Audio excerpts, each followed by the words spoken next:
We've all seen the statistics. 70+% of professional athletes face financial hardship when they get done playing. But what if I told you the thing that concerns me the most isn't the ones that actually go broke that we see on the front page of ESPN? No, it's the ones that have what I call the 3 out of 10 outcome. And in this video, I'm going to show you the one thing that you have to avoid as a professional athlete to make sure that you make the most of the money that you earn while you're playing. Hey everyone, if we haven't met before, my name is Jacob Turner. I'm a former Major League Baseball player, top 10 draft pick, and now I'm a financial advisor for professional athletes and business owners. In this video, I'm going to show you one thing that not only applies to just athletes, but also applies to everybody across the board. And it's going to be striking to understand, if you don't get this right on the upfront, how it affects you down the road. So let's dive in. The single most important question that anybody needs to be able to answer about their money is this: what does it cost to be you? Because what I see time and time again, we have clients that come in, business owners making millions of dollars a year, professional athletes earning huge sums of money from their contract, and I ask them this question: what do you spend on a monthly basis? And time again, what I hear is $10,000, $20,000, $30,000, $40,000, $50,000. And the reality is, the only thing that's consistent about those numbers is they're always wrong, and they're always short by about 20 to 25%. And the reason for this is simple. We don't account for really everything. We account for the basic stuff, our housing and our food and stuff, but we don't account for those surprise expenses because that was a, quote, one-time expense. But the reality is that one-time expense always comes up, so you need to account for it. And this is the problem that I see. We build a lifestyle that is completely unsustainable for when we get done playing. And we do this over time. So let's take a look at a chart, and I want to dictate what this actually looks like in an example. So what you're looking at here is two players. They both earned $30 million throughout their career. Enough money that if they went broke, everybody on the sidelines would say, I cannot believe that they earned that much money and they don't have anything to show for it. But I'm going to show you exactly how this happens. It's a slow fade.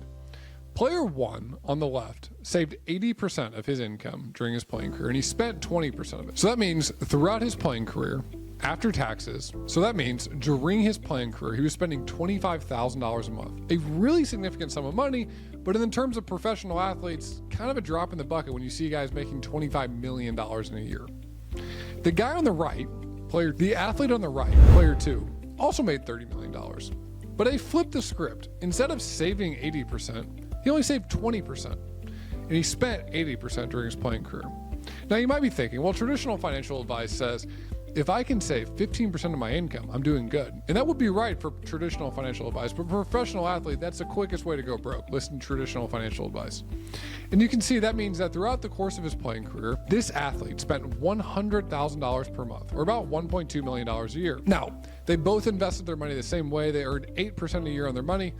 And when they got done playing at the age of 30, here's what it looked like for them. Player 1 had about $12 million left in his nest egg, and he could spend, on average, about $30,000 per month from this without fear of running out of money.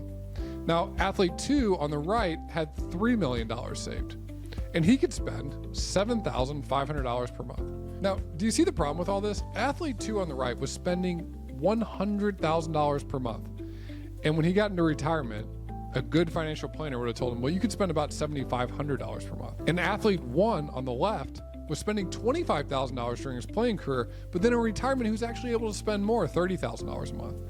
And this is the number one thing that any professional athlete needs to avoid: lifestyle creep.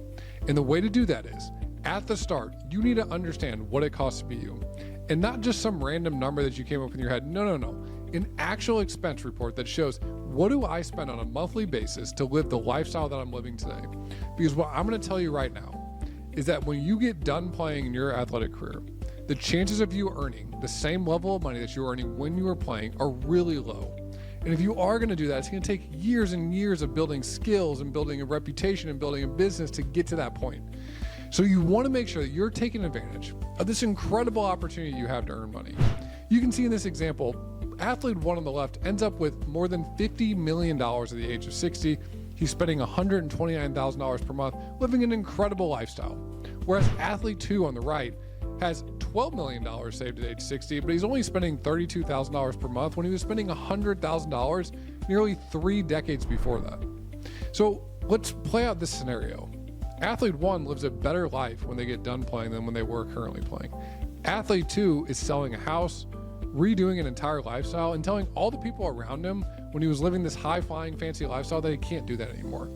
That is a conversation that is really, really hard to have as a professional athlete. So if you're an athlete out there, the one thing I want you to understand, you need to build your lifestyle slowly, and you need to be able to answer that question. What does it cost to be you? As always, my goal is to help you get smarter with your money. If you're a professional athlete out there and you're wondering, am I doing it right? Am I saving enough money? Is my money invested the right way? Am I doing all the right tax planning moves? Take a look at our team, Mo and Private Wealth, to see if we might be a fit to help you. Until next time, my friend.